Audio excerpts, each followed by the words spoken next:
ഇട്ടത്, നീ നിന്റെ ദേശത്തെയും ചാർച്ചക്കാരെയും പിതൃഭവനത്തെയും വിട്ട് ഞാൻ നിനക്ക് കാണിക്കാനിരിക്കുന്ന ദേശത്തേക്ക് പോകണം.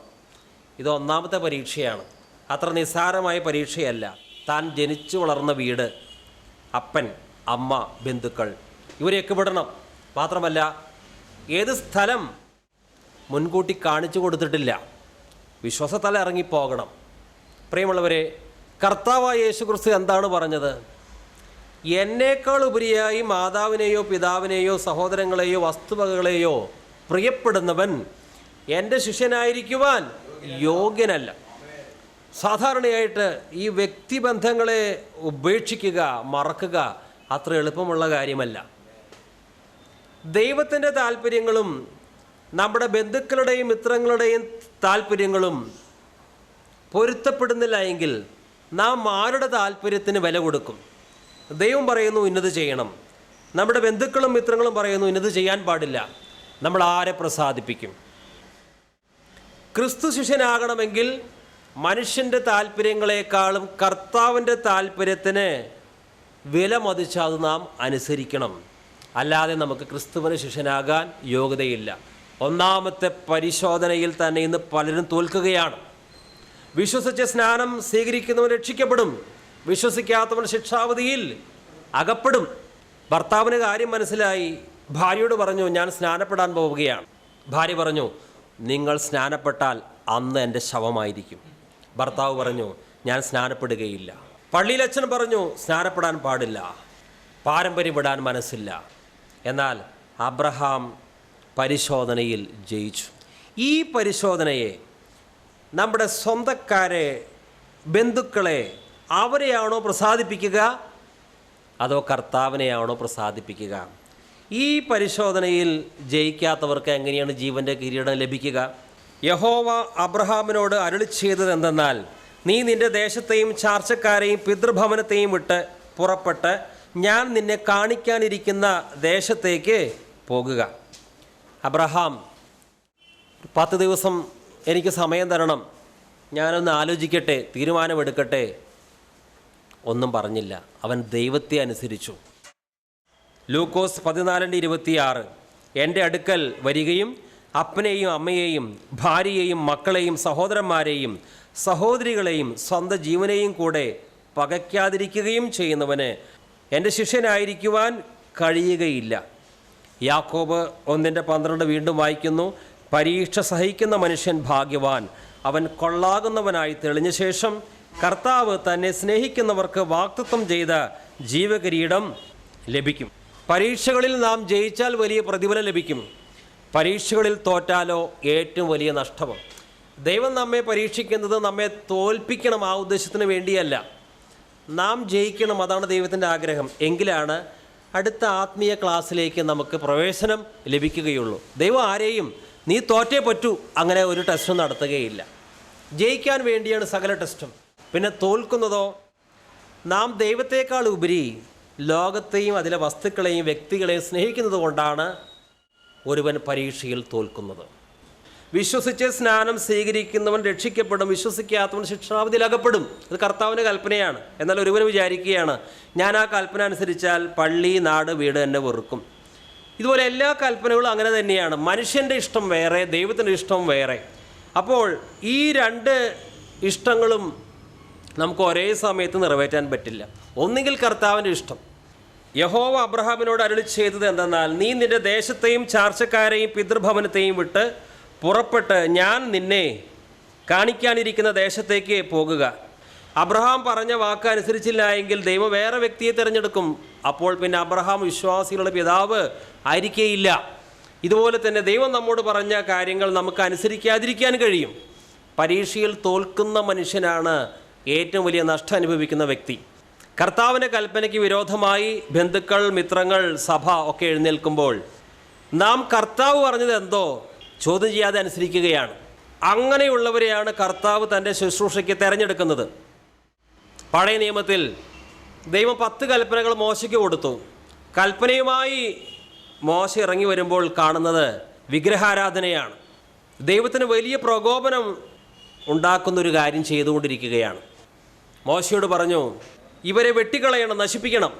ഈ വിഗ്രഹാരാധന നടത്തുന്നത് വിജാതികളല്ല, ദൈവത്തിൻ്റെ സ്വന്തം ജനം തന്നെയാണ്.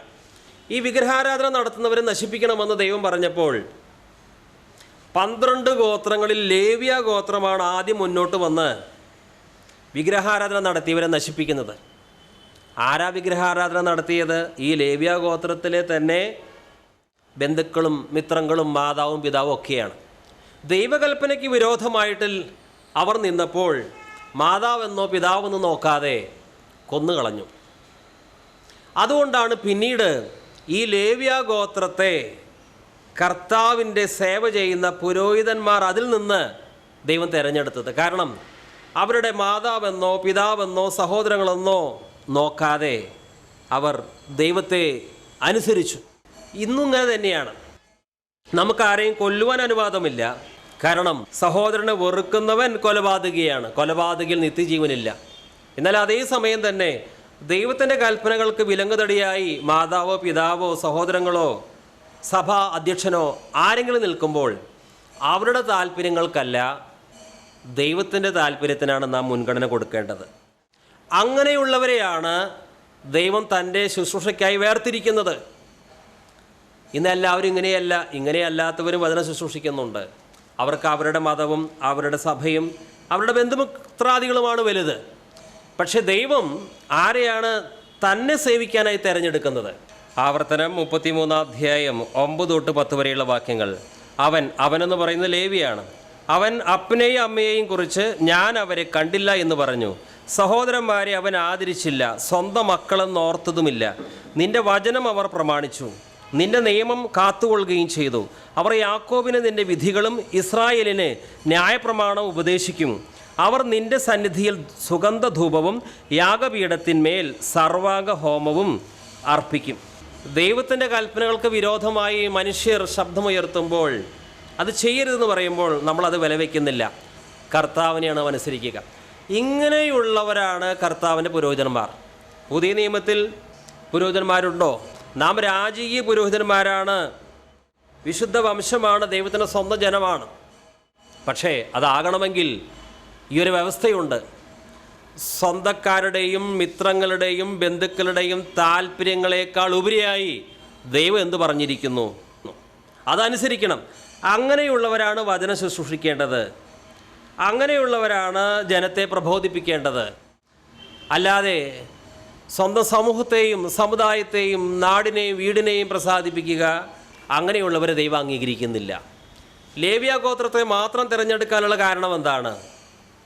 അവർ അപ്പനെന്നോ അമ്മയെന്നോ സഹോദരനെന്നോ നോക്കിയില്ല. അവർക്ക് മുഖ്യ വിഷയം ദൈവം മാത്രമാണ്, ദൈവത്തിൻ്റെ ന്യായപ്രമാണമാണ്. ഇന്ന് ചിലർക്ക് വിശ്വാസികളുടെ കാര്യം തന്നെ, ഭർത്താവിനൊരു പക്ഷേ വചനത്തിന് വേണ്ടി ആത്മാർത്ഥമായ ഒരു സമർപ്പണം ഉണ്ടായിരിക്കാം. ചിലപ്പോൾ ഭാര്യ പറയും, അത്ര അതിര് കടന്ന ഭക്തിയൊന്നും വേണ്ട. ഭാര്യയുടെ താല്പര്യത്തെ സംരക്ഷിക്കാൻ വേണ്ടി ചിലപ്പോൾ ഭർത്താവ് അവിടെ വചനത്തെ മറക്കുകയാണ്. അങ്ങനെയുള്ളവർക്ക് ദൈവവചനത്തിൻ്റെ വിശ്വസ്ത ശുശ്രൂഷകരാകാൻ സാധ്യമല്ല. അവർക്ക് സ്വയമായി ആ ശുശ്രൂഷ ഏറ്റെടുക്കാം, പക്ഷേ ദൈവം അവരെ അപ്പോയിൻ്റ് ചെയ്യുന്നില്ല. ഒന്നാമത്തെ പരീക്ഷയിൽ അബ്രഹാം ജയിച്ചു. നിൻ്റെ ദേശം പിതൃഭവനം വിടണമെന്ന് പറയുമ്പോൾ മടിക്കുന്നില്ല. 10 ദിവസം എനിക്ക് ഗ്യാപ്പ് തരണം, ഞാനൊന്ന് ആലോചിച്ചിട്ട് തീരുമാനിക്കുക എന്ന് പറയുന്നില്ല, ഉടനെ തന്നെ അനുസരിക്കുകയാണ്. ഒന്നാമത്തെ പരീക്ഷയിൽ ജയിച്ചാൽ പിന്നെ അടുത്ത പരീക്ഷയാണ്. ഒന്നാമത്തെ പരീക്ഷയിൽ തന്നെ തോറ്റാൽ പിന്നെ അടുത്ത പരീക്ഷയിലേക്ക് വരികയില്ല. ഒന്നാമത്തെ പരീക്ഷയിൽ ജയിച്ചതുകൊണ്ട് അടുത്ത പരീക്ഷ അതെന്താണ്? അത് വസ്തുസംബന്ധമായ കാര്യങ്ങളിലാണ്. അബ്രഹാമിന് ഭൂമിയിലെ വസ്തുക്കളോട് പറമ്പിനോട് ആസക്തിയുണ്ടോ? ആ കാര്യമാണ് ദൈവം അടുത്തതായി ടെസ്റ്റ് ചെയ്യുന്നത്. അബ്രഹാമിൻ്റെ സഹോദരപുത്രനാണ് ലോത്ത്. ഇവർ ഒരുമിച്ച് താമസിക്കുമ്പോൾ ധാരാളം കന്നുകാലികൾ വർദ്ധിച്ചു. അബ്രഹാമിൻ്റെയും ലോത്തിൻ്റെ ഇടയന്മാർ തമ്മിൽ ശണ്ടയുണ്ടാകുവാൻ സാധ്യതയുണ്ട്. അത്രമാത്രം കന്നുകാലികൾ പെരുകി. അപ്പോൾ അബ്രഹാം പറയുകയാണ് തൻ്റെ പുത്രനായ ലോത്തിനോട്, നീ ഇടത്തോട്ടാണെങ്കിൽ ഞാൻ വലത്തോട്ട്, നീ വലത്തോട്ടാണെങ്കിൽ ഞാൻ ഇടത്തോട്ട്. അപ്പോൾ ലോത്ത് എന്താണ് ചെയ്തത്? ഏറ്റവും നല്ല ദേശം, നീരോട്ടമുള്ള ദേശം, അന്ന് സോദോം ഏറ്റവും മനോഹരമായ ഫലഭൂയിഷ്ഠതയുള്ള ദേശമായിരുന്നു, അതാണ് തിരഞ്ഞെടുത്തത്. വാസ്തവത്തിൽ ഏറ്റവും നല്ല ദേശം തിരഞ്ഞെടുക്കുവാൻ ആർക്കാണ് അവകാശം ഉണ്ടായിരുന്നത്? ലോത്തിനേക്കാൾ കൂടുതൽ പ്രായവും ദൈവത്തിൻ്റെ വിളി കേട്ട് ഇറങ്ങിത്തിരിച്ച അബ്രാഹാമിനുമാണ് വാസ്തവത്തിൽ ഏറ്റവും നല്ല ദേശം തിരഞ്ഞെടുക്കാൻ അവകാശമുള്ളത്. എന്നാൽ അബ്രഹാം പറയുന്നത്, നീ ഇടത്തോട്ടാണെങ്കിൽ ഞാൻ വലത്തോട്ട്. ദൈവം അത് കണ്ടു, ഇവന് വസ്തുവകകളിൽ മേൽ കണ്ണില്ല. ഒരു കാര്യം ശ്രദ്ധിക്കുക, നമ്മുടെ വസ്തു സംബന്ധമായ എല്ലാ ഇടപാടുകളിലും കർത്താവ് ഒരു നിശബ്ദ സാക്ഷിയാണ്. ഒരു കടയിൽ പോയി നമ്മൾ സാധനം വാങ്ങുമ്പോഴും നമ്മുടെ മനസ്സ് ദൈവം നോക്കുന്നു. കടക്കാരന് നഷ്ടം വന്നാലും കുഴപ്പമില്ല, എനിക്ക് ലാഭം കിട്ടണം, അതാണ് നമ്മുടെ ഉള്ളിലെങ്കിൽ അതെല്ലാം ദൈവം വാച്ച് ചെയ്യുകയാണ്. നമ്മുടെ ഓരോ ഇടപാടുകളും ദൈവത്തിൻ്റെ വചനം എന്താണ് നമ്മോട് പറയുന്നത്? ഓരോരുത്തരും സ്വന്തം ഗുണമല്ല മറ്റുള്ളവൻ്റെ ഗുണവും കൂടെ നോക്കണം. ഒരു ആത്മീയനെ നമുക്ക് പെട്ടെന്ന് തിരിച്ചറിയാൻ കഴിയും. അവൻ്റെ ഏറ്റവും ബെസ്റ്റ് മറ്റുള്ളവരെ എടുക്കുമ്പോഴും തിരികെ ബലം പിടിക്കാൻ പോകുന്നില്ല. ഇതാണ് ഒരു ആത്മീയൻ. ഉൽപ്പത്തി 13 അധ്യായം 8 തൊട്ട് 11 വരെയുള്ള വാക്യങ്ങൾ. അബ്രാം ലോത്തിനോട് പറഞ്ഞു, നീയും ഞാനും തമ്മിലും നിന്റെ ഇടയന്മാരും എൻ്റെ ഇടയന്മാരും തമ്മിലും കലഹിക്കേണ്ടതില്ല. നാം ഒരു കുടുംബക്കാരല്ലേ? ഈ ദേശമാകെ നിന്റെ മുമ്പിലില്ലേ? എന്നെ വിട്ട് പിരിഞ്ഞു പോയാലും നീ ഇടത്തോട്ട് പോകുന്ന പക്ഷം ഞാൻ വലത്തോട്ട് പോയിക്കൊള്ളാം, അല്ല നീ വലത്തോട്ടെങ്കിൽ ഞാൻ ഇടത്തോട്ട് പോയിക്കൊള്ളാം. ലോത്ത് ചുറ്റും നോക്കിയപ്പോൾ യോർദാൻ താഴ്വര മുഴുവൻ സോവർ വരെ കർത്താവിൻ്റെ തോട്ടം പോലെയും ഈജിപ്ത് ദേശം പോലെയും വെള്ളപ്പറ്റുള്ളതാണെന്ന് കണ്ടു. കർത്താവ് സൊദോമും ഗൊമോറയും നശിപ്പിക്കുന്നതിന് മുമ്പുള്ള അവസ്ഥയാണ് ഇത്. അതുകൊണ്ട് ലോത്ത് യോർദാൻ താഴ്വര തെരഞ്ഞെടുത്ത് അയാൾ കിഴക്കോട്ട് യാത്രയായി. വസ്തു സംബന്ധമായ ഇടപാടുകളിൽ നാം ദ്രവ്യാഗ്രഹികളാണ് എന്ന് ദൈവത്തിന് ബോധ്യമായാൽ ഒരിക്കലും ആത്മീയമായ നിക്ഷേപങ്ങൾ, ദൈവാത്മശക്തി നമുക്ക് പ്രാപിക്കാൻ പറ്റില്ല. നാം ദ്രവ്യാഗ്രഹികളാണ് എങ്കിൽ മറ്റുള്ളവൻ്റെ ഗുണമല്ല സ്വന്തം ഗുണമാണ് വസ്തുവക സംബന്ധിച്ചുള്ളതെങ്കിൽ ആത്മീയമായിട്ട് ഒരു വളർച്ചയും നമുക്കുണ്ടായിരിക്കുകയില്ല. അതുകൊണ്ട് നമ്മുടെ എല്ലാ സാമ്പത്തിക ഡീലിങ്സിലും ദൈവം നമ്മെ നമ്മൾ ടെസ്റ്റ് ചെയ്യുകയാണ്, അതിൽ ജയിക്കണം.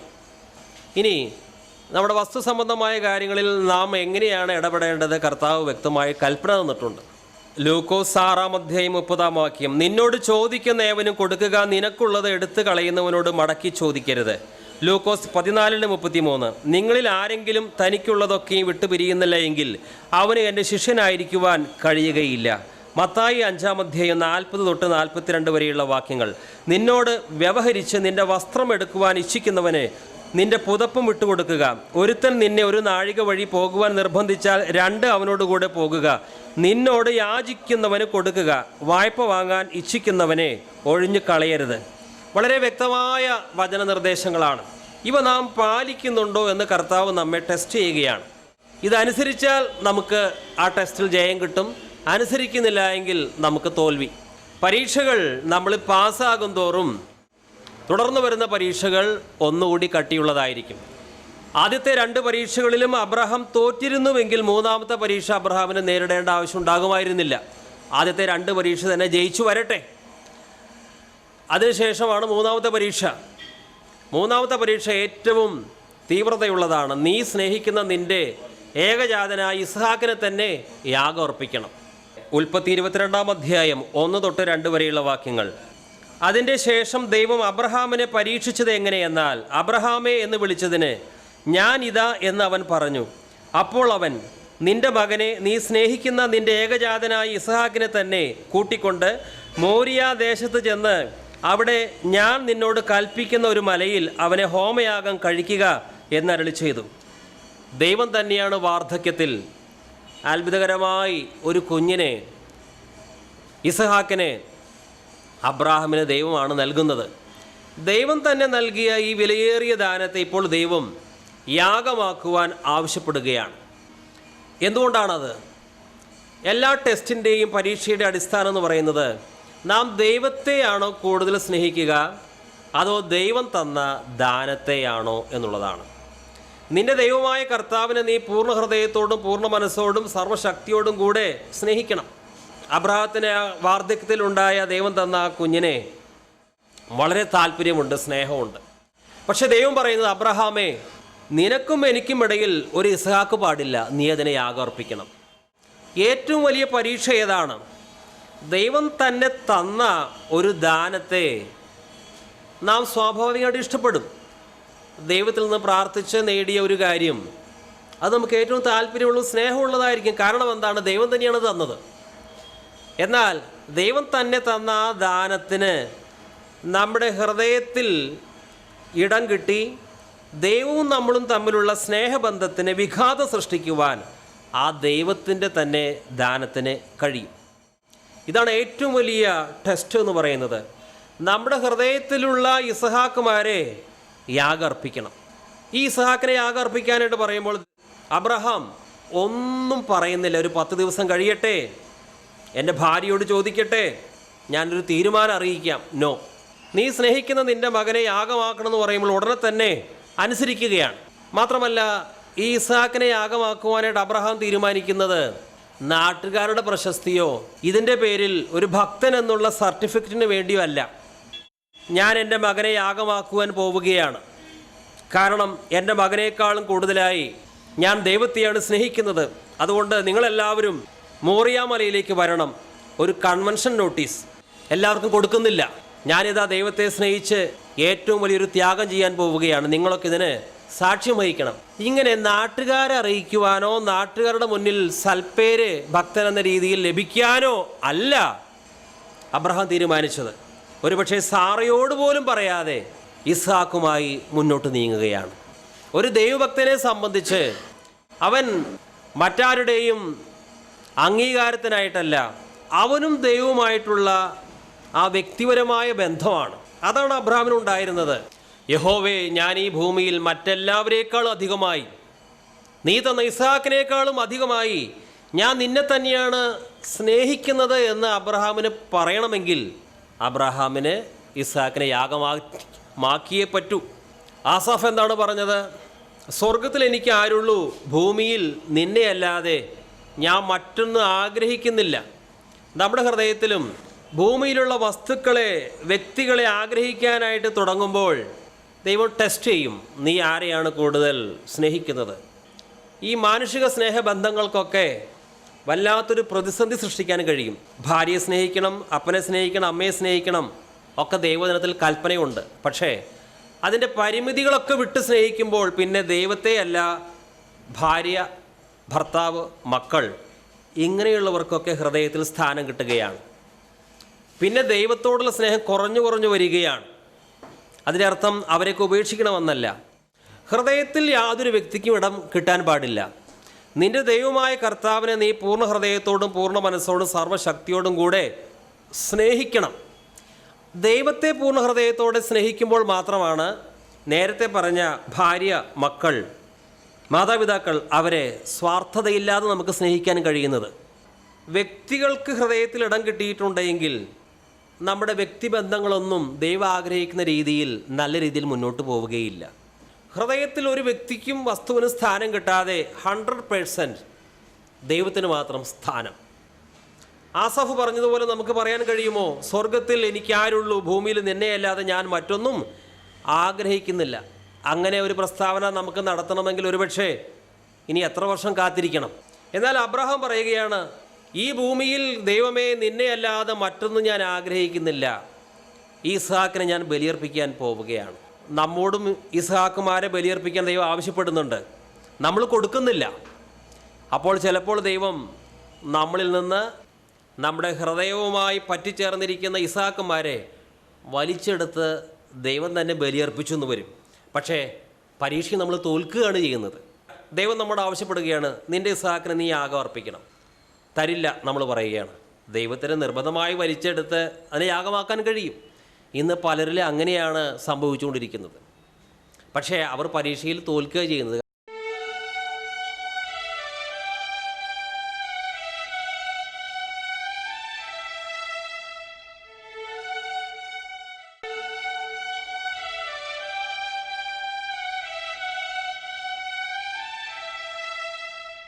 എപ്പോഴാണോ അബ്രഹാം ആ കുഞ്ഞിനെ ബലിയർപ്പിക്കാനായിട്ട് തയ്യാറായത്, നമുക്കറിയാം, കത്തിയെടുത്തപ്പോൾ ദൈവത്തിൻ്റെ ദൂതൻ വന്ന് തടുത്തു. അബ്രഹാമിന് അറിയുകയില്ല, ഞാൻ ഈ കുഞ്ഞിനെ ബലിയർപ്പിക്കാനായിട്ട് തുടങ്ങിയാൽ നിശ്ചയമായിട്ടും ദൈവത്തിൻ്റെ ദൂതൻ വരും, തടുക്കുമെന്ന്. അങ്ങനെ മുൻകൂട്ടി അറിഞ്ഞിരുന്നുവെങ്കിൽ അതൊരു ടെസ്റ്റല്ല, ഒരു നാടകം പോലെ ആയേനെ, അല്ലേ? അബ്രഹാത്തിന് അറിയുകയില്ല ദൂതൻ വന്ന് തടുക്കുമെന്ന്.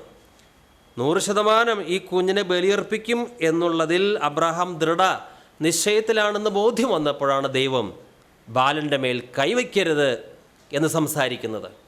ഉൽപ്പത്തി 22 12 ബാലൻ്റെ മേൽ കൈവയ്ക്കരുത്, അവനോട് ഒന്നും ചെയ്യരുത്. നിന്റെ ഏകജാതനായ മകനെ തരുവാൻ നീ മടിക്കായക കൊണ്ട് നീ ദൈവത്തെ ഭയപ്പെടുന്നുവെന്ന് ഞാൻ ഇപ്പോൾ അറിയുന്നു എന്ന് അവൻ അരുളി ചെയ്യുന്നു. അബ്രഹാമിന് ദൈവത്താലുള്ള അംഗീകാരം കിട്ടി. ലോകത്തിലെ സകല മനുഷ്യരുടെ അംഗീകാരം നമുക്ക് കിട്ടുന്നതിനേക്കാൾ എത്രയോ വിലപ്പെട്ടതാണ് ദൈവത്തിൻ്റെ അംഗീകാരം കിട്ടുക. നമ്മുടെ എല്ലാ സുവിശേഷ പ്രവർത്തനവും പാട്ടും പ്രാർത്ഥനയും ഒറ്റ ലക്ഷ്യം മനുഷ്യരുടെ അംഗീകാരമല്ല, മനുഷ്യരുടെ ഇടയിൽ ഭക്തൻ എന്നുള്ള പേരെടുക്കലല്ല, ദൈവത്തിൻ്റെ സർട്ടിഫിക്കറ്റാണ് വേണ്ടത്. അതാണ് നിത്യതയോളം നിലനിൽക്കുന്നത്, അതിനാണ് ഏറ്റവും കൂടുതൽ വാല്യൂ ഉള്ളത്. അബ്രാഹത്തിനോട് ദൈവം വീണ്ടും പറയുകയാണ്, ഉൽപ്പത്തി 22 16 വരെ, നീ ഈ കാര്യം ചെയ്ത് നിന്റെ ഏകജാതനായ മകനെ തരുവാൻ മടിക്കായക കൊണ്ട് ഞാൻ നിന്നെ ഐശ്വര്യമായി അനുഗ്രഹിക്കും. നീ എൻ്റെ വാക്ക് അനുസരിച്ചതുകൊണ്ട് നിന്റെ സന്തതി മുഖാന്തരം ഭൂമിയിലുള്ള സകല ജാതികളും അനുഗ്രഹിക്കപ്പെടും അരുളി ചെയ്യുന്നു. നോക്കൂ, നമുക്കുള്ളതെല്ലാം നാം യാഗപീഠത്തിൽ വയ്ക്കുമ്പോൾ അത് ദൈവത്തിന് ഏറ്റവും പ്രസാദം നൽകുകയാണ്. നമ്മുടെ ഹൃദയത്തിലുള്ള ഓരോ ഇസഹാക്കുമാരെയും നാം യാഗമർപ്പിക്കാൻ ബലിപീഠത്തിൽ വയ്ക്കുമ്പോൾ ദൈവത്തിന് അതിലേറ്റവും വലിയ പ്രസാദമാണ്. എന്നാൽ ദൈവം ആവശ്യപ്പെട്ടിട്ടും നാം ചില ഇസഹാക്കുമാരെ ബലിയർപ്പിക്കുവാൻ മനസ്സില്ലാതെ, യാഗപീഠത്തിൽ കിടത്തുവാൻ മനസ്സില്ലാതെ നാം ഹൃദയത്തിൽ തന്നെ കൊണ്ടു നടക്കുകയാണെങ്കിൽ ദൈവത്തിൻ്റെ മനസ്സ് നമ്മളിൽ പ്രസാദിക്കുന്നില്ല. എന്താ കാരണം? ദൈവത്തിൻ്റെ സ്നേഹം നമ്മുടെ ഹൃദയത്തിൽ സമൃദ്ധമായി വന്നു നിറയുവാൻ തടസ്സമാണ് ഇസഹാക്കുമാരോടുള്ള സ്നേഹം. അനേകരുടെ ഹൃദയത്തിലും ദൈവത്തിൻ്റെ സ്നേഹം സമൃദ്ധമായിട്ടില്ല. എന്താ കാരണം? ആ ഹൃദയത്തിൻ്റെ അറകളിലൊക്കെ ലോകത്തിലെ വസ്തുക്കൾ, വ്യക്തികൾ, അതിനാണ് അവർ സ്ഥാനം കൊടുത്തിട്ടുള്ളത്. പിന്നെ അങ്ങോട്ട് എങ്ങനെ ദൈവത്തിൻ്റെ സ്നേഹം വന്നു നിറയും? ഇസഹാക്കുമാരെ ഒഴിവാക്കിയാൽ മാത്രമേ ദൈവസ്നേഹത്താൽ നാം നിറയപ്പെടുകയുള്ളൂ. മാത്രമല്ല, അബ്രാഹത്തിന് കുഞ്ഞിനെ കൊല്ലേണ്ടി വന്നില്ല. അബ്രാഹം ഇപ്പോൾ തൻ്റെ മകനെ ജീവനോട് തിരിച്ചു കിട്ടി, സന്തോഷമുണ്ട്, മടങ്ങിപ്പോവുകയാണ്. പക്ഷെ ഒരു കാര്യം, ഇപ്പോൾ അബ്രാഹാമിനെ തൻ്റെ കുഞ്ഞിനെ ജീവനോട് കിട്ടിയെങ്കിലും ആ കുഞ്ഞിൻ്റെ ഉടമസ്ഥാവകാശം ഇപ്പോൾ അബ്രാഹാമിനല്ല. യാഗപീഠത്തിൽ ഒരു മൃഗത്തെ വെച്ചാൽ അതിൻ്റെ അർത്ഥം യാഗപീഠത്തിൽ കിടത്തിയതെല്ലാം ആരുടേതാണ്? ദൈവത്തിന് മാത്രം വേർതിരിക്കപ്പെട്ടതാണ്. ആ കുഞ്ഞിനെ യാഗപീഠത്തിൽ കിടത്തിയപ്പോൾ ആ നിമിഷം മുതൽ അബ്രഹാമിന് തൻ്റെ കുഞ്ഞിൻ്റെ മേലുള്ള ഉടമസ്ഥാവകാശം നഷ്ടപ്പെട്ടു. കുഞ്ഞിനെ ജീവനോടെ കിട്ടി, ശരിയാണ്, പക്ഷേ കേവലം ഒരു സൂക്ഷിപ്പുകാരൻ മാത്രമാണ്. ഇതുപോലെ തന്നെ നമ്മുടെ എല്ലാ ഇസഹാക്കുമാരെയും, അത് ഭാര്യയായിരിക്കാം, പാടാനുള്ള കഴിവായിരിക്കാം, നമ്മുടെ തന്നെ ചില തത്വസംഹിതകളായിരിക്കാം, ചില പ്രത്യേക ഉപദേശങ്ങളായിരിക്കാം, എന്തെങ്കിലും ആകട്ടെ, അതിനെയെല്ലാം യാഗപീഠത്തിൽ വയ്ക്കുകയാണെങ്കിൽ പിന്നെ നമുക്ക് അവയുടെ മേൽ ഉടമസ്ഥാവകാശമില്ല. അതിൻ്റെ സമ്പൂർണ്ണ ഉടമസ്ഥൻ ദൈവം മാത്രമാണ്. അതിൻ്റെ അർത്ഥം, ഉദാഹരണത്തിന് പാട്ടുപാടാൻ ഒരാൾക്ക് കഴിവുണ്ട് എന്ന് കരുതുക. അദ്ദേഹം അതുവരെ തൻ്റെ നാമമഹത്വത്തിന് വേണ്ടിയായിരുന്നു പാടിയിരുന്നത്. എന്നാൽ ആ ഇസഹാക്കിനെ അദ്ദേഹം ബലിയർപ്പിച്ചു. കാരണം എനിക്ക് പാട്ടുപാടാൻ കഴിവുണ്ടല്ലോ, ഭയങ്കര താല്പര്യമായിരുന്നു ആ ഇസഹാക്കിനോട്, മറ്റുള്ളവരെക്കാളും നല്ല ശബ്ദം എനിക്കുണ്ടല്ലോ. എന്നാൽ ആ ഇസഹാക്കിനെ യാഗമാക്കി. ഇപ്പോഴും പാട്ട് പാടുന്നുണ്ട്, പക്ഷേ അത് ദൈവനാമമഹത്വത്തിന് വേണ്ടിയാണ്. നമ്മുടെ ഇസഹാക്കുമാരെ എല്ലാം കൂട്ടി നമ്മൾ മോറിയ മലയിൽ കയറി യാഗപീഠത്തിൽ അത് വെക്കണം. പിന്നെ നമുക്കൊന്നും ഇതെൻ്റേതാണ്, എൻ്റെ കഴിവാണ്, എനിക്കുള്ളതാണ്, നോ, ഒരു ക്ലെയിം നമുക്കില്ല. പിന്നെ എല്ലാം കർത്താവിനാണ്. പരീക്ഷ സഹിക്കുന്ന മനുഷ്യൻ ഭാഗ്യവാൻ, അവൻ കൊള്ളാകുന്നവനായി തെളിഞ്ഞ ശേഷം കർത്താവ് തന്നെ സ്നേഹിക്കുന്നവർക്ക് വാഗ്ദത്തം ചെയ്ത ജീവകിരീടം പ്രാപിക്കും. കാഠിന്യമേറിയ ഒരു പരീക്ഷയിൽ നാം ജയിക്കുകയാണ് എങ്കിൽ ദൈവത്തിൻ്റെ അനുഗ്രഹം നമുക്ക് മാത്രമല്ല, നമ്മോട് ബന്ധപ്പെടുന്നവർക്കും ആ അനുഗ്രഹത്തിൽ പങ്കാളിയാകാൻ കഴിയും. ഏറ്റവും തീവ്രതയുള്ള മൂന്നാമത്തെ പരീക്ഷയിൽ അബ്രഹാം ജയിച്ചതുകൊണ്ട് വിശ്വാസികളുടെ പിതാവായി. അബ്രഹാത്തിലൂടെ സകല ജനതകളും അനുഗ്രഹിക്കപ്പെട്ടു. 21-ാം നൂറ്റാണ്ടിൽ ജീവിക്കുന്ന നമ്മളും അബ്രഹാമിലൂടെ അനുഗ്രഹം പ്രാപിച്ചിട്ടുണ്ട്. അതാണ് ഗലാത്യർ 3:14 പറയുന്നത്. അബ്രഹാമിൻ്റെ അനുഗ്രഹം ക്രിസ്തു യേശുവിൽ ജാതികൾക്ക് വരേണ്ടതിന് നാം ആത്മാവെന്ന വാഗ്ദത്ത വിഷയം വിശ്വാസത്താൽ പ്രാപിക്കുവാൻ തന്നെ. കാഠിന്യമേറിയൊരു പരീക്ഷ അതിൽ പാസ്സായാൽ നമുക്ക് മാത്രമല്ല അനുഗ്രഹം, പിന്നെ നമ്മുടെ വാക്കുകളും പ്രവൃത്തികളും മറ്റുള്ളവർക്കും അനുഗ്രഹം വരുത്തുന്നതായിരിക്കും. അബ്രാഹത്തിന് ഇത്രയും വലിയൊരു പരീക്ഷ ദൈവം അനുവദിച്ചത് എത്ര നന്നായി. ആ പരീക്ഷയിൽ അബ്രഹാം ജയിച്ചു. തദ്ഫലമായി അബ്രഹാം മാത്രമല്ല അനുഗ്രഹിക്കപ്പെട്ടത്, നമ്മളും. കാഠിന്യമേറിയ പരീക്ഷ വരുന്നതൊക്കെ നല്ലതിനാണ്. ഒരു കഠിന പരീക്ഷ വരുമ്പോൾ ഓർക്കുക, ഇവിടെ ഞാൻ പരാജയപ്പെടരുത്. പരീക്ഷ ക്ഷമയോടെ സഹിക്കുന്ന മനുഷ്യൻ ഭാഗ്യവാൻ. അതിൽ ജയിച്ചാൽ നാം മാത്രമല്ല അനുഗ്രഹിക്കപ്പെടുന്നത്, നമ്മുടെ വാക്കുകൾ, നമ്മുടെ പ്രവൃത്തികൾ മറ്റുള്ളവർക്കും അനുഗ്രഹമായി മാറും. അതുകൊണ്ട് പരീക്ഷ സഹിക്കുന്ന മനുഷ്യൻ ദുരിതം പിടിച്ചവനല്ല. പരീക്ഷ സഹിക്കുന്ന മനുഷ്യൻ ആരാണ്? ഭാഗ്യവാൻ. അടുത്തതായി ദൈവം മോശയെ പരീക്ഷിക്കുന്ന രംഗം നമുക്ക് ചിന്തിക്കാം. ദൈവം എല്ലാ ഭക്തന്മാരെയും ടെസ്റ്റ് ചെയ്യുന്നുണ്ട്. കൊള്ളാകുന്നവനാണോ എന്ന് ദൈവത്തിന് അറിയണം. അബ്രഹാമത്തെ ടെസ്റ്റ് ചെയ്തു, 3ലും പാസ്സായി. അബ്രഹാം കൊള്ളാകുന്നവനായി, വലിയ അനുഗ്രഹത്തിൻ്റെ അവകാശിയായി. ദൈവം ഒരു വ്യക്തിയെ പരീക്ഷിക്കുന്നത് നല്ല ഉദ്ദേശത്തോടു കൂടിയാണ്. ഏറ്റവും ബെസ്റ്റ് അവന് കൊടുക്കണമെന്ന് ദൈവത്തിന് തൻ്റെ മനസ്സിലുണ്ട്. അതുകൊണ്ടാണ് ടെസ്റ്റ് ചെയ്യുന്നത്. മോശയും ടെസ്റ്റ് ചെയ്യുന്നു. മോശ മിസ്രയീമിൽ, ഈജിപ്തിലാണ് വളർന്നത്. മറ്റുള്ളവർക്കൊന്നും കിട്ടാത്ത ചില ആനുകൂല്യങ്ങൾ മോശയ്ക്ക് കിട്ടി. ഫറവോൻ്റെ പുത്രി കൊട്ടാരത്തിൽ മോശയെ വളർത്തിയതുകൊണ്ട് ഈജിപ്തിലെ ഏറ്റവും നല്ല വിദ്യാഭ്യാസം, കല, ആർട്ട് ഇതൊക്കെ മോശയ്ക്ക് കരഗതമായി. മാത്രമല്ല നല്ല ഭക്ഷണം കഴിച്ചതുകൊണ്ട് നല്ല ശാരീരികമായ ആരോഗ്യവും. മോശയുടെ സഹോദരങ്ങളാകട്ടെ അടിമകളായി ജോലി ചെയ്യുകയാണ്. തൻ്റെ സഹോദരങ്ങളായ ഇസ്രായേൽ മക്കൾക്ക് മോശയ്ക്ക് ലഭിച്ച ഉന്നത വിദ്യാഭ്യാസമോ കായിക ശേഷിയോ ഒന്നുമില്ല. അപ്പോൾ മോശ വിചാരിച്ചു, വാസ്തവമായിട്ടും അടിമത്തത്തിൽ കഴിയുന്ന എൻ്റെ സഹോദരങ്ങളെ വിടുവിക്കാനായിട്ട് ഞാനാണ് യോഗ്യൻ. എനിക്ക് ഈജിപ്തിലെ എല്ലാ കലകളും അറിയാം, ശാരീരിക ശേഷിയും ഉണ്ട്. പക്ഷെ ഒരു കാര്യം മനസ്സിലാക്കുക, നമ്മുടെ സ്വന്തം കഴിവിലുള്ള വിശ്വാസം അത് എന്ന് തകരുന്നുവോ അല്ലാതെ ദൈവം നമ്മളെ അവിടുത്തെ നാമമഹത്വത്തിന് വേണ്ടിയുള്ളൊരു വേലയിലേക്ക് നമ്മളെ നിയമിക്കുകയില്ല. മോശ എന്താണ് ചെയ്തത്? ഒരു ഈജിപ്ഷ്യനെ അടിച്ചു കൊന്നു. അത്രയ്ക്കും ശാരീരിക ആരോഗ്യമുണ്ട് മോശയ്ക്ക്. മോശ അപ്പോൾ വിചാരിച്ചത്, തൻ്റെ സഹോദരങ്ങളായ ഇസ്രായേൽ മക്കളൊക്കെ തന്നെ നേതാവായി അംഗീകരിക്കും. അങ്ങനെ എൻ്റെ നേതൃത്വത്തിന് കീഴിൽ ഈ അടിമകളായ എൻ്റെ സഹോദരങ്ങളായ ഇസ്രായേൽ മക്കളെ ഞാൻ വിടുവിക്കും. മോശയുടെ സ്വന്തം ചിന്തയായിരുന്നു അത്. പക്ഷേ മോശയ്ക്ക് നേതാവാകാൻ പറ്റിയില്ല. ഈ മിസ്രയീമിനെ കൊന്നപ്പോൾ തുടർന്ന് മോശയ്ക്ക് ഓടിപ്പോകേണ്ടതായിട്ട് വന്നു. മരുഭൂമിയിലെത്തി. പിന്നെ 40 വർഷം അമ്മായപ്പൻ്റെ ആടുകളെ മേയ്ക്കേണ്ടതായിട്ട് വന്നു. ഈ 40 വർഷം അമ്മായപ്പൻ്റെ ആടുകളെ മേയ്ച്ചപ്പോൾ മോശയ്ക്ക് തൻ്റെ സ്വന്തം കഴിവിലുള്ള വിശ്വാസമെല്ലാം തകർന്നു. ഒരു ദൈവഭൃത്തനിൽ ഈ ഒരവസ്ഥ വരണം. എനിക്ക് നല്ല കഴിവുണ്ട്, മിടുക്കുണ്ട്, ജ്ഞാനമുണ്ട്, ഭാഷാ പാണ്ഡിത്യമുണ്ട്, ഞാൻ വിചാരിച്ചാലൊക്കെ ചിലതൊക്കെ നടക്കും, ദൈവരാജ്യത്തിനും ചില നല്ല കാര്യങ്ങൾ ചെയ്യാൻ എന്നെക്കൊണ്ട് പറ്റും. ഈ ഒരു ചിന്ത അവസാനിക്കണം. വട്ടപൂജ്യത്തിലെത്തണം. എൻ്റെ സ്വന്തം കഴിവിൽ ഞാൻ ആശ്രയിക്കുന്നില്ല, കർത്താവേ നിന്നിൽ മാത്രം ഞാൻ ആശ്രയിക്കുന്നു. 40 വർഷം അമ്മായപ്പൻ്റെ ആടുകളെ മേയിച്ചപ്പോൾ മോശയ്ക്കൊരു കാര്യം മനസ്സിലായി, എൻ്റെ സ്വന്തം കഴിവുകൊണ്ട് എന്ത് പ്രയോജനം? മാത്രമല്ല അമ്മായപ്പൻ്റെ വീട്ടിൽ താമസിക്കേണ്ടി വരിക, ഒരു മരുമകന് ഇഷ്ടപ്പെടുകയില്ല, അതും ആടുകളെ മേയ്ക്കുക.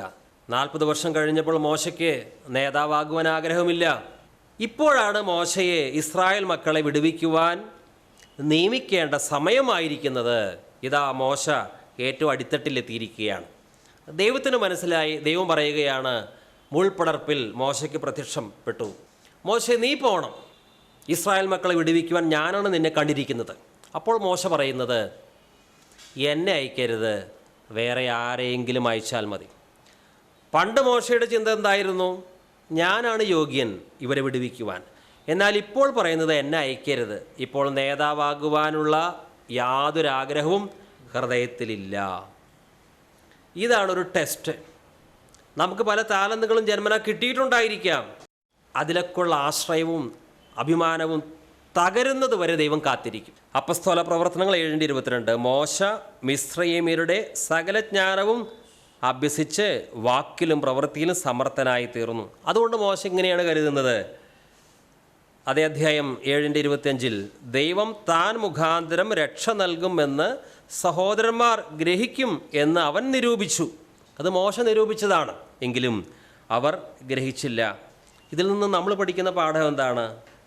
ഇന്ന് പലർക്കും ദൈവത്തെ അനുഗമിക്കുവാനോ സേവിക്കാനോ കഴിയുന്നില്ല. എന്താ കാരണം? അവരുടെ ഉള്ളിൽ ഓരോ ചിന്തയുണ്ട്. ഞാൻ ഇന്ന സഭക്കാരനാണ്, അല്ലെങ്കിൽ എനിക്ക് ഇന്ന തറവാട്ടു മഹിമയുണ്ട്, എന്നിലൂടെ ഇന്ന കാര്യങ്ങളൊക്കെ നടന്നിട്ടുണ്ട്, ഞാനത്ര നിസ്സാരക്കാരനൊന്നുമല്ല. ആ ചിന്തയുള്ളിടത്തോളം കാലം ഫലപ്രദമായ ദൈവരാജ്യ വേലയ്ക്ക് വേണ്ടി ദൈവത്തിന് നമ്മെ എടുത്തുപയോഗിക്കാൻ കഴിയുകയില്ല. ഒരു നേതാവാകണമെന്ന് സ്വയമായിട്ട് നമ്മുടെ ഹൃദയത്തിൽ ഒരു ചിന്ത വന്നാൽ ആ വ്യക്തിയെ ദൈവം എടുത്തുപയോഗിക്കുന്നില്ല. പുറപ്പാട് 39-40 അധ്യായങ്ങളിലാണ് സമാഗമന കൂടാര പ്രകാരം പണിയണം, അതിന് ഏതേത് വസ്തുക്കൾ ഉപയോഗിക്കണം, അതിൻ്റെ ഉയരം എത്ര, അതിൻ്റെ നീളം എത്ര ദൈവം മോശയ്ക്ക് പറഞ്ഞു കൊടുക്കുന്നുണ്ട്. അതേ അധ്യായങ്ങളിൽ തന്നെ യഹോവ കൽപ്പിച്ചതുപോലെ മോശ ചെയ്തുവെന്ന് ഏകദേശം 19 തവണ എഴുതിയിട്ടുണ്ട്. ആ വസ്തുക്കൾക്ക് മാറ്റമില്ല, അളവിന് വ്യത്യാസമില്ല. ദൈവം പറഞ്ഞ അതേപോലെ തന്നെ. ഒരു ദൈവദാസൻ അതിനെക്കുറിച്ച് ഇപ്രകാരം പറഞ്ഞിരിക്കുന്നത്, മോശയുടെ സ്വയം തകരാതെ, സ്വന്തം കഴിവിലുള്ള ആ അഭിമാനമൊക്കെ തകരാതെ ഏകദേശം 40 വർഷങ്ങൾക്ക് മുമ്പ് സമാഗമന കൂടാരം പണിയുവാൻ ഈ അളവും വസ്തുക്കളും ദൈവം മോശയ്ക്ക് നൽകിയിരുന്നുവെങ്കിൽ മോശ എന്താണ് ചെയ്യുക? മോശ ഒരുപക്ഷെ പിരമിഡുകളെ നോക്കും. അന്ന് ധാരാളം പിരമിഡുകളുണ്ട്. പിരമിഡിൻ്റെ വലിപ്പവുമായി സമാഗമന കൂടാരത്തിൻ്റെ വലിപ്പം താരതമ്യം ചെയ്താൽ സമാഗമന കൂടാരം എത്രയോ ചെറുതാണ്. മോശയ്ക്കാണെങ്കിൽ മിസ്രയീമ്യരുടെ സകല ജ്ഞാനവും കലയും തൻ്റെ തലയിലുണ്ട്. അപ്പോൾ ഈ ദൈവം നിശ്ചയിച്ചു കൊടുത്തിട്ടുള്ള അളവിന് വ്യത്യാസം വരുത്താം. തനിക്ക് ബുദ്ധിശക്തിയുണ്ടല്ലോ, കുറേ കാര്യം അറിയാമല്ലോ, ഒരു കെട്ടിടം പണിയാനൊക്കെ തനിക്കറിയാം. അതിന് ചേർക്കേണ്ട വസ്തുക്കൾ അതിലൊക്കെ വ്യത്യാസം വരുത്തി എന്നു വരാം. എന്നാൽ ഇപ്പോൾ മരുഭൂമിയിലെ 40 വർഷത്തെ പരീക്ഷയ്ക്ക് ശേഷം മോശയല്ലാതായി. ദൈവത്തിൻ്റെ ഹിതം മാത്രം, ദൈവത്തിൻ്റെ ഇഷ്ടം, സ്വന്തം ജ്ഞാനമൊന്നും ഇനി വേണ്ട.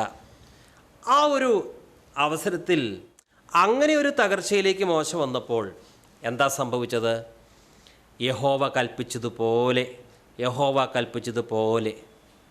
ഇന്ന് പലർക്കും ദൈവത്തിൻ്റെ വചനം അതേപടി അനുസരിക്കാൻ പറ്റില്ല. സ്നാനത്തിൻ്റെ വിഷയമായാലും മറ്റു പല കാര്യമായാലും ഇവർക്ക് തന്നെ ഒരുപാട് മാനുഷിക ജ്ഞാനവും വ്യാഖ്യാനവും ഉണ്ട്. അതുകൊണ്ട് ഇവർക്കിത് അനുസരിക്കാൻ പറ്റുന്നില്ല.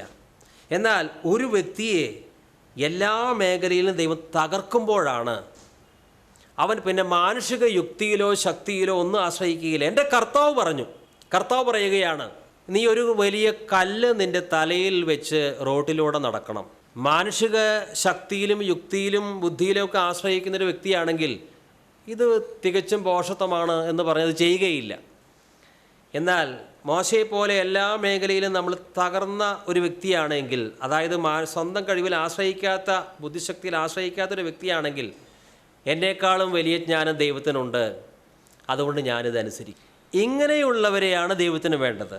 ഇന്ന് മാനുഷിക ജ്ഞാനം വർദ്ധിച്ച് ദൈവത്തിൻ്റെ കൽപ്പനകൾക്ക് വിരോധമായി അതിനെയെല്ലാം ന്യായീകരിച്ച് വ്യാഖ്യാനം കൊണ്ട് മൂടി വയ്ക്കുന്ന ഒത്തിരി പേരുണ്ട്. അക്കൂട്ടത്തിൽ ഒരാളായി നമ്മൾ മാറരുത്. അവർ പരീക്ഷയിൽ തോൽക്കുകയാണ്. 1 കൊരിന്ത്യർ 3:18 താൻ ഈ ലോകത്തിൽ ജ്ഞാനി എന്ന് നിങ്ങളിൽ ആർക്കെങ്കിലും തോന്നിയാൽ അവൻ ജ്ഞാനിയാകേണ്ടതിന് ഭോഷനായി തീരട്ടെ. 40 വർഷം മരുഭൂമിയിൽ അമ്മായപ്പൻ്റെ ആടുകളെ മോശ മേയിച്ചത് എത്ര നന്നായി. അതുകൊണ്ടാണ് മോശ തൻ്റെ മാനുഷിക ജ്ഞാനത്തിൽ ഊന്നാതെ ദൈവത്തിൻ്റെ വചനത്തെ ചോദ്യം ചെയ്യാതെ അനുസരിക്കുവാൻ അവന് കഴിഞ്ഞത്. നമ്മളും ചിലപ്പോൾ മറ്റൊരു രീതിയിൽ അമ്മായപ്പൻ്റെ ആടുകളെ മേയ്ക്കുന്ന രീതിയിൽ മരുഭൂമിയിൽ കഷ്ടത അനുഭവിക്കുന്നുണ്ടാകും. അക്ഷരാർത്ഥത്തിൽ ഒരു ആടിനെ മേയിച്ചില്ല എങ്കിലും അത് നല്ലതാണ്. കാരണം നമ്മുടെ മാനുഷിക ജ്ഞാനത്തിൽ നമ്മൾ ഊന്നുകയില്ല. പിന്നെ ദൈവം പറഞ്ഞതുപോലെ, കർത്താവ് കൽപ്പിച്ചതുപോലെ നമ്മൾ അനുസരിക്കും. അതുകൊണ്ട് കഠിനമായ ശോധനകൾ വരുമ്പോൾ ഒരു കാര്യം ഓർക്കുക, ഇത് നമ്മുടെ മാനുഷിക ശക്തിയിലുള്ള നമ്മുടെ ആശ്രയത്തെ ഇല്ലാതാക്കുകയും ദൈവിക ജ്ഞാനത്തിൽ മാത്രം നമ്മൾ ആശ്രയിക്കാൻ പഠിക്കുകയും ചെയ്യും. മോശയ്ക്ക് ഈ ഒരു അവസ്ഥ വരണമെങ്കിൽ 40 വർഷം മരുഭൂമിയിൽ കഠിന പരീക്ഷ ആടുകളുടെ കൂടെ വെയിലത്തും മഴയത്തും അനുഭവിച്ചേ പറ്റൂ.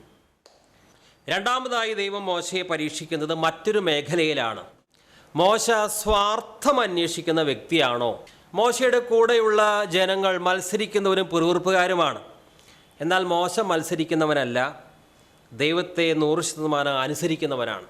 നിരന്തരമായി ഇസ്രായേൽ ജനം ദൈവത്തെ മത്സരിച്ചപ്പോൾ ദൈവം പറയുകയാണ്, മോശേ, ഞാൻ ഈ ജനത്തെ നശിപ്പിക്കും, എന്നാൽ നിന്നെ ഞാൻ അനുഗ്രഹിച്ച് വലിയൊരു ജനതതിയാക്കും. അല്പം സ്വാർത്ഥതയുള്ള ഒരു മനുഷ്യനാണ് മോശയെങ്കിൽ ഇങ്ങനെ ഉള്ളിൽ ചിന്തിച്ചേനെ, ശരിയാണ് ദൈവമേ, ഇവരൊക്കെ മത്സരികളാണ്, ഇവർ നശിക്കട്ടെ, ഞാൻ നിന്നെ ഇതാ പൂർണ്ണ ഹൃദയത്തോടെ സേവിക്കുന്നത് കൊണ്ട് ഞാനും എൻ്റെ തലമുറകളും അനുഗ്രഹിക്കപ്പെടട്ടെ. അങ്ങനെ മോശയ്ക്ക് ഒരു സ്വാർത്ഥത നിറഞ്ഞ ചിന്ത ഉണ്ടായില്ല. മോശ പറയുന്നത്, ദൈവമേ, ഇവരോട് കരുണ കാണിക്കണം, ഇവരെ രക്ഷിക്കണം, എൻ്റെ പേര് ജീവൻ്റെ പുസ്തകത്തിൽ നിന്ന് മായ്ച്ചു കളഞ്ഞാലും കുഴപ്പമില്ല, ഇവരെ രക്ഷിക്കണം. എന്താ അതിൻ്റെ അർത്ഥം? മോശയ്ക്ക് തന്നേക്കാൾ കൂടുതൽ സ്നേഹം ആരോടുണ്ടായിരുന്നു? ഇസ്രായേൽ മക്കളോടുണ്ടായിരുന്നു. വിശുദ്ധ ബൈബിൾ എന്താണ് പറയുന്നത്? ഓരോരുത്തൻ സ്വന്തം ഗുണമല്ല മറ്റുള്ളവൻ്റെ ഗുണം കൂടെ നോക്കണം. അല്പസ്വാർത്ഥതയുള്ള വ്യക്തിയാണ് മോശയെങ്കിൽ തീർച്ചയായും ദൈവമേ, ശരി, ഞാനും എൻ്റെ തലമുറകളും മാത്രം അനുഗ്രഹിക്കപ്പെട്ടാൽ മതി. നോ. പുറപ്പാട് 32-ാം അധ്യായം 10-ാം വാക്യം, എൻ്റെ കോപം അവർക്ക് വിരോധമായി ഞാൻ അവരെ ദഹിപ്പിക്കേണ്ടതിന് എന്നെ വിടുക, നിന്നെ ഞാൻ വലിയൊരു ജാതിയാക്കുമെന്ന് അരുളി ചെയ്തു. അപ്പോൾ മോശ പറയുകയാണ്, പുറപ്പാട് 32-ന്റെ 31 തൊട്ട് 32 വരെ, മോശ യഹോവയുടെ അടുക്കൽ മടങ്ങിച്ചെന്ന് പറഞ്ഞതെന്തെന്നാൽ, അയ്യോ, ഈ ജനം മഹാപാതകം ചെയ്ത് പൊന്നുകൊണ്ട് തങ്ങൾക്ക് ഒരു ദൈവത്തെ ഉണ്ടാക്കിയിരിക്കുന്നു. എങ്കിലും നീ അവരുടെ പാപം ക്ഷമിക്കണമേ, അല്ലെങ്കിൽ നീ എഴുതിയ നിൻ്റെ പുസ്തകത്തിൽ നിന്ന് എൻ്റെ പേർ മായ്ച്ചു കളയണമേ. മോശയുടെ ഈ നിസ്വാർത്ഥമായ ആ നിലപാട് ദൈവത്തെ പ്രസാദിപ്പിച്ചു. അതുകൊണ്ട് ദൈവം കൂടുതലായി മോശയോട് അടുത്ത് സഹവസിക്കുവാൻ തുടങ്ങി. നമ്മുടെ സ്വാർത്ഥതയെല്ലാം മാറി നാം നമുക്ക് വേണ്ടി ജീവിക്കാതെ മറ്റുള്ളവർക്ക് വേണ്ടി ജീവിക്കാൻ തുടങ്ങുമ്പോൾ അപ്പോഴാണ് ദൈവം നമ്മോട് ഒന്നുകൂടി അടുക്കുന്നത്. എങ്ങനെയെങ്കിലും എനിക്ക് അനുഗ്രഹം കിട്ടിയാൽ മതി, അവരൊക്കെ നരകത്തിൽ പൊക്കോട്ടെ. നോ, ഞാൻ മാത്രമല്ല, അവരും രക്ഷപ്പെടണം. വായിക്കാം. ഈ സംഭവം കഴിഞ്ഞതിന് ശേഷം തൊട്ടടുത്ത അധ്യായത്തിൽ പുറപ്പാട് 33-11, ഒരുത്തൻ തൻ്റെ സ്നേഹിതനോട് സംസാരിക്കുന്നത് പോലെ യഹോവ മോശയോട് അഭിമുഖമായി സംസാരിച്ചു. നാം സ്വന്തം കാര്യം നോക്കുന്നവരല്ല, സ്വാർത്ഥരല്ല എന്ന് ദൈവത്തിന് മനസ്സിലായാൽ ദൈവം നമ്മോട് കൂടുതൽ അടുത്ത് സഹവസിക്കാൻ തുടങ്ങും. ചിലർ ഇന്ന് ദൈവാത്മശക്തിക്ക് വേണ്ടി പ്രാർത്ഥിക്കുന്നുണ്ട്. പക്ഷേ അവർ പലപ്പോഴും അത് ലഭിച്ചു കഴിഞ്ഞാൽ സ്വന്തം പേരുയർത്താനും സ്വന്തം പ്രസ്ഥാനത്തിൻ്റെ പ്രശസ്തിക്ക് വേണ്ടിയും ഒക്കെ ആയിരിക്കാം ഒരുപക്ഷെ അവരങ്ങനെ പ്രാർത്ഥിക്കുകയും പ്രവർത്തിക്കുകയൊക്കെ ചെയ്യുന്നത്. യാതൊരു സ്വാർത്ഥതയില്ലാതെ, എൻ്റെ പ്രസ്ഥാനമെന്നോ എൻ്റെ പേരോ യാതൊന്നുമില്ലാതെ തികച്ചും നിസ്വാർത്ഥരായി നാം ദൈവത്തെ സ്നേഹിക്കാൻ തുടങ്ങുമ്പോൾ, ഒരു സംഘടനയ്ക്ക് വേണ്ടിയല്ല, ഒരു പ്രസ്ഥാനത്തിന് വേണ്ടിയല്ല, കർത്താവിന് വേണ്ടി മാത്രം ജീവിക്കാൻ തുടങ്ങുമ്പോൾ, കർത്താവിന് വേണ്ടി മാത്രം നമ്മൾ ജീവിക്കാൻ തുടങ്ങുമ്പോൾ തീർച്ചയായിട്ടും നമ്മൾ മറ്റുള്ളവർക്ക് വേണ്ടിയും നമ്മുടെ ജീവിതം മാറ്റിവെക്കുന്നതായിരിക്കും. അങ്ങനെ നിസ്വാർത്ഥമായി ദൈവത്തെ സ്നേഹിക്കാൻ തുടങ്ങുമ്പോൾ എന്താണ് സംഭവിക്കുക? ദൈവവുമായിട്ടുള്ള നമ്മുടെ ബന്ധം വർദ്ധിക്കുകയാണ്. ദൈവം നമ്മോട് കൂടുതൽ അടുത്തു വരും. സ്വാർത്ഥ ലക്ഷ്യങ്ങൾക്ക് വേണ്ടി എൻ്റെ ശുശ്രൂഷ, എൻ്റെ മിനിസ്ട്രി, ആ ചിന്ത ഒരുവൻ്റെ തലയിൽ അങ്ങ് വന്നു കഴിഞ്ഞാൽ ദൈവവുമായിട്ടുള്ള അടുപ്പം കുറയുകയാണ്. ഒരുപക്ഷെ ശുശ്രൂഷ പല തന്ത്രങ്ങളിലൂടെയും വിജയിക്കുന്നുണ്ടാകാം. പക്ഷേ ദൈവവുമായിട്ടുള്ള ബന്ധം വർദ്ധിക്കണമെങ്കിൽ സ്വാർത്ഥതാ ടെസ്റ്റിൽ നമ്മൾ ജയിക്കണം. അടുത്തതായി ദൈവം മോശയെ പരീക്ഷിക്കുന്നത്, മറ്റുള്ളവർ വിമർശിക്കുമ്പോൾ, മറ്റുള്ളവർ മോശയെ വെല്ലുവിളിക്കുമ്പോൾ മോശയുടെ പ്രതികരണം എന്തായിരിക്കും? നമ്മുടെ ജീവിതത്തിലും ഈ ഒരു ടെസ്റ്റുണ്ട്. നാം അഭിഷിക്തരായിരിക്കാം, ദൈവത്തോട് നല്ല മനസാക്ഷിയോടെ ശുശ്രൂഷിക്കുന്നവരായിരിക്കാം, അപ്പോഴായിരിക്കാം നമുക്കെതിരെ ചില വെല്ലുവിളികളും അനാവശ്യമായ വിമർശനങ്ങളും. അപ്പോൾ നാം ആ സാഹചര്യത്തെ എങ്ങനെയാണ് നേരിടുക? അത് ദൈവം ടെസ്റ്റ് ചെയ്യും. വായിക്കാം. സംഖ്യാപുസ്തകം 12-ാം അധ്യായം 1-3 വരെയുള്ള വാക്യങ്ങൾ. മോശ ഒരു കൂശ്യസ്ത്രീയെ വിവാഹം ചെയ്തിരുന്നതുകൊണ്ട് കൂശ്യസ്ത്രീ നിമിത്തം മിര്യാമും അഹരോനും അവന് വിരോധമായി സംസാരിച്ചു. യഹോവ മോശ മുഖാന്തരം മാത്രമേ അരുളി ചെയ്തിട്ടുള്ളൂവോ? ഞങ്ങൾ മുഖാന്തരവും അരുളി ചെയ്തിട്ടില്ലയോ എന്ന് പറഞ്ഞു. യഹോവ അത് കേട്ടു. മോശ എന്ന പുരുഷനോ ഭൂതലത്തിലുള്ള സകല മനുഷ്യരിലും അതിസൗമ്യനായിരുന്നു. ഇസ്രായേൽ മക്കളുടെ നേതാവാകുവാൻ മോശ സ്വയമായി തീരുമാനിച്ചതല്ല. ദൈവം മോശയെ വിളിച്ചപ്പോൾ എന്നെ അയക്കേണ്ട, വേറെ ആരെയെങ്കിലും അയച്ചാൽ മതി, അത്രയും എളിമയായിരുന്നു മോശയ്ക്ക്. എന്നാൽ ദൈവത്തിൻ്റെ തിരഞ്ഞെടുപ്പായിരുന്നു അത്. മോശ തന്നെത്താൻ തന്നെ ഇസ്രായേൽ മക്കളുടെ നേതാവായി അവരോധിച്ച വ്യക്തിയല്ല. ദൈവമാണ് അപ്പോയിൻമെൻറ്റ് കൊടുക്കുന്നത്. മാത്രമല്ല, ദൈവത്താൽ തിരഞ്ഞെടുക്കപ്പെട്ട അഭിഷിക്തനാണ് മോശ. തെളിവിനായി ദൈവം തന്നെ അത്ഭുതം പ്രവർത്തിക്കുന്ന ഒരു വടിയും മോശയ്ക്ക് നൽകിയിട്ടുണ്ട്. മോശയുടെ പ്രാർത്ഥനയ്ക്ക് ദൈവം മറുപടി നൽകിയിട്ടുണ്ട്. എല്ലാം കൊണ്ടും മോശ തന്നെയാണ് അഭിഷിക്തൻ, ഇസ്രായേൽ മക്കളുടെ നേതാവാകുവാൻ യോഗ്യൻ. അങ്ങനെ ഇരിക്കെ അഹരോനും മിര്യാമും ഈ മോശയുടെ നേതൃത്വത്തിനെതിരെ വെല്ലുവിളി ഉയർത്തുകയാണ്. മോശയോട് മാത്രമാണോ ദൈവം സംസാരിക്കുന്നത്? ഞങ്ങളോടും സംസാരിക്കുന്നില്ലേ? ഞങ്ങൾക്ക് നേതാവാകുവാൻ യോഗ്യതയില്ലേ? പിന്നെ മോശ മാത്രം എന്താണ് നേതാവായി ചമയുന്നത്? തനിക്ക് വിരോധമായി രണ്ടുപേർ ശബ്ദമുയർത്തുമ്പോൾ മോശയുടെ പ്രതികരണം എന്തായിരിക്കുമെന്ന് ദൈവം വാച്ച് ചെയ്യുകയാണ്. അവിടെ എഴുതിയിരിക്കുന്നത് യഹോവ അത് കേട്ടു. കേട്ടത് യഹോവയാണെങ്കിൽ ആര് മറുപടി പറയും? മോശയല്ല പറയേണ്ടത്. ആരാണ് പറയേണ്ടത്? യഹോവയാണ്. അതുകൊണ്ട് മോശ മൗനം പാലിക്കുകയാണ്. പണ്ടാണെങ്കിൽ മോശ ഒറ്റടിക്ക് ഒരു മിസ്രൈമിനെ കൊന്ന വ്യക്തി, അത്രയും ദേഷ്യമുള്ളവനാണ്. എന്നാൽ മരുഭൂമിയിൽ 40 വർഷം അമ്മായപ്പൻ്റെ ആടുകളെ മേച്ചതോടുകൂടി തൻ്റെ ദേഷ്യമെല്ലാം കുറേ പോയി, ശാന്തനാണ്. മോശ എന്ന പുരുഷനോ ഭൂതലത്തിലുള്ള സകല മനുഷ്യരിലും സൗമ്യനാണ്. മോശയ്ക്ക് പറയാൻ ഒരുപാട് ന്യായീകരണങ്ങളുണ്ട്. നിങ്ങളെന്താണ് പറയുന്നത്? നിങ്ങൾക്കൊന്നും നേതാവാകുവാൻ യോഗ്യതയില്ല. ദൈവം എന്നെ വിളിച്ചു, എനിക്ക് അഭിഷേകം തന്നു, എൻ്റെ കൈകളാൽ ഇത്രയും വലിയ അത്ഭുതങ്ങൾ നടന്നിരിക്കുന്നു, എന്നിട്ട് നിങ്ങളാണോ ഇപ്പോൾ എന്നെ വെല്ലുവിളിക്കുന്നത്? നോ. മൗനം പാലിക്കുകയാണ്. ഇതാണ് സൗമ്യത ടെസ്റ്റ് എന്ന് പറയുന്നത്. മോശപ്രകാരം പറഞ്ഞില്ല, ഇതാ എനിക്ക് വിരോധമായി അഹരോനും മിര്യാമും ശബ്ദമുയർത്തിയിരിക്കുന്നു, ഒരു നോട്ടീസ് അടിച്ച് പാളയത്തിൽ അങ്ങ് പ്രസിദ്ധം ചെയ്തില്ല. മോശ സൗമ്യത പാലിക്കുകയാണ്. മോശ രക്ഷണം പറയുന്നില്ല. മോശ എന്ന പുരുഷനോ ഭൂതലത്തിലുള്ള സകല മനുഷ്യരിലും അതിസൗമ്യൻ. ആരാണ് സൗമ്യൻ? നമുക്ക് വിരോധമായി കള്ളക്കേസ് കൊടുക്കുമ്പോൾ, നമ്മുടെ പേരെ അപമാനിക്കുമ്പോൾ, നാം ചെയ്യാത്തത് പറഞ്ഞ് പരത്തുമ്പോൾ, അതെല്ലാം ദൈവം കാണുന്നു, അതെല്ലാം ദൈവം അറിയുന്നുണ്ട്. ഈ കാര്യത്തിൽ ദൈവം ഇടപെടട്ടെ. അങ്ങനെ മൗനം പാലിക്കുന്ന വ്യക്തികളാണ് സൗമ്യന്മാർ. സൗമ്യതയുള്ളവർക്കാണ് ദൈവം തൻ്റെ വഴി പഠിപ്പിച്ചു കൊടുക്കുന്നത്. മോശയ്ക്ക് ദൈവം തൻ്റെ വഴി പഠിപ്പിച്ചു കൊടുത്തു. കാരണം മോശ സൗമ്യനാണ്.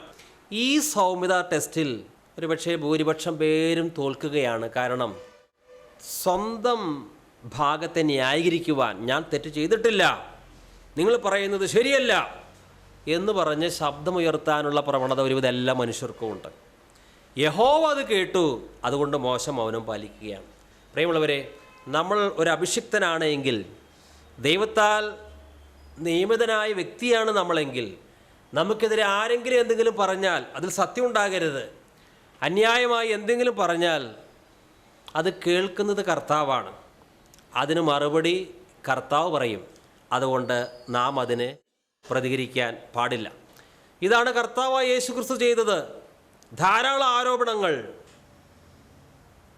കർത്താവ് ന്യായമായി വിധിക്കുന്നവെങ്കിൽ തൻ്റെ കാര്യം ഭരമേൽപ്പിച്ചു. മൗനം പാലിക്കുകയാണ്. നമുക്കെതിരെ വെല്ലുവിളിയോ അനാവശ്യമായ വിമർശനങ്ങളോ ഉണ്ടാകുമ്പോൾ നമ്മുടെ ജഡം കൊണ്ട് അതിനെ നേരിടുവാൻ ഒരിക്കലും പരിശ്രമിക്കരുത്. അപ്പോൾ നാം തോൽക്കുകയാണ്. ന്യായമായി വിധിക്കുന്നവെങ്കിൽ കാര്യം ഭരമേൽപ്പിച്ച ക്രിസ്തുവിനെ പോലെ ആ വിഷയം കർത്താവിൻ്റെ കരത്തിൽ സമർപ്പിച്ച് നമ്മൾ സൗമ്യരായി നിന്നാൽ മതി. അല്ല എങ്കിൽ നമ്മൾ ആ സൗമ്യതാ ടെസ്റ്റിൽ തോൽക്കുകയാണ്. മാത്രമല്ല, അങ്ങനെ ഒരു സാഹചര്യം ദൈവമാണ് അനുവദിച്ചത്. ആ വെല്ലുവിളി ഉയർത്തുന്നതും ദൈവം അറിഞ്ഞിട്ടാണ്. അതുകൊണ്ട് ഈ സാഹചര്യത്തിൻ്റെ ചുമതല കർത്താവ് തന്നെയാണ്. അപ്പോൾ ആ സാഹചര്യം കൺട്രോൾ ചെയ്യുന്നത് കർത്താവാണ്. ഞാൻ പിന്നെ ഇടയ്ക്ക് കയറി എൻ്റെ ജഡത്തിൻ്റെ ശക്തി കാണിച്ചിട്ട് ഞാൻ എന്തിന് തോൽവി അടയണം? അതിൻ്റെ ആവശ്യമില്ല. നമ്മുടെ ജീവിതത്തിൽ ഏത് സാഹചര്യം വരുമ്പോൾ, പ്രത്യേകിച്ച് വെല്ലുവിളിയും വിമർശനങ്ങളും വരുമ്പോൾ, ആ സാഹചര്യത്തിൻ്റെ മേലും യജമാനൻ, ഭരണം നടത്തുന്നവൻ കർത്താവ് തന്നെ. അപ്പോഴും ന്യായാധിപതി കർത്താവ് തന്നെ. ആ കർത്താവ് തന്നെ ആ കാര്യം ഭംഗിയായി കൈകാര്യം ചെയ്യട്ടെ. നാം ഇടയ്ക്ക് കയറി പ്രശ്നം സൃഷ്ടിക്കാൻ പോകരുത്. 1 പത്രോസ് 2-ാം അധ്യായം 23-ാം വാക്യം.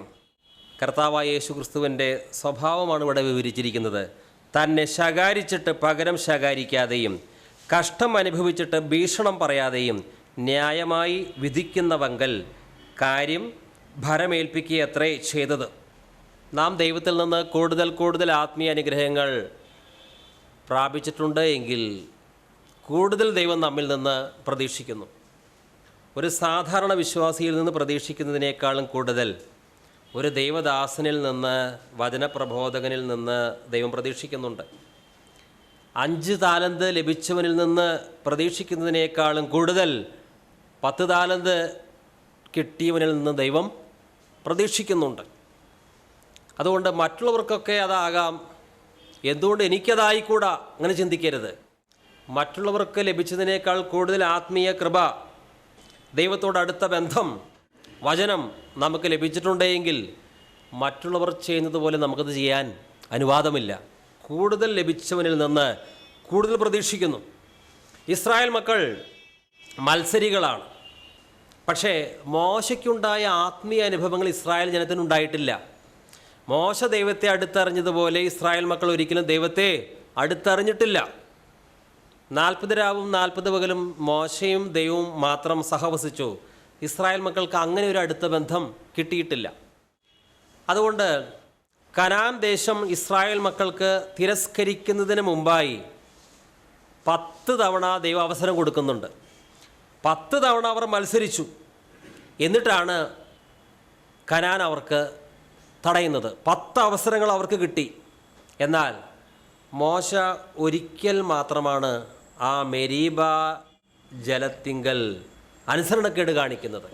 ഒറ്റ തവണ അഭിഷിക്തനായ മോശ അനുസരണക്കേട് കാണിച്ചപ്പോൾ അവന് കനാൻ പ്രവേശിക്കാൻ പറ്റിയില്ല.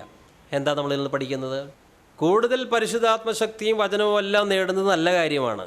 പക്ഷേ നമ്മുടെ ഉത്തരവാദിത്വവും വർദ്ധിക്കുകയാണ്. 10 അവസരങ്ങൾ സാധാരണക്കാർക്ക് കിട്ടിയപ്പോൾ മോശയ്ക്ക് ഒറ്റ അവസരം. മോശയ്ക്കും കടക്കാൻ പറ്റിയില്ല, ഇസ്രായേൽ മക്കൾക്കും കടക്കാൻ പറ്റിയില്ല. മോശയ്ക്ക് കനാൻ അങ്ങോട്ട് പ്രവേശിക്കാൻ പറ്റിയില്ല എങ്കിലും കാണാൻ പറ്റി. മോശയ്ക്ക് സ്വർഗരാജ്യം നിഷേധിക്കപ്പെട്ടിട്ടില്ല. സ്വർഗത്തിൽ മോശമുണ്ട്. കാരണം ജീവിതകാലം മുഴുവൻ വിശ്വസ്തയോടെ കർത്താവിനെ സേവിച്ച മോശയ്ക്ക് അതിൻ്റെ പ്രതിഫലം ദൈവം കൊടുത്തിട്ടുണ്ട്. മറുരൂപമലയിൽ മോശയും പ്രത്യക്ഷപ്പെടുന്നുണ്ട്.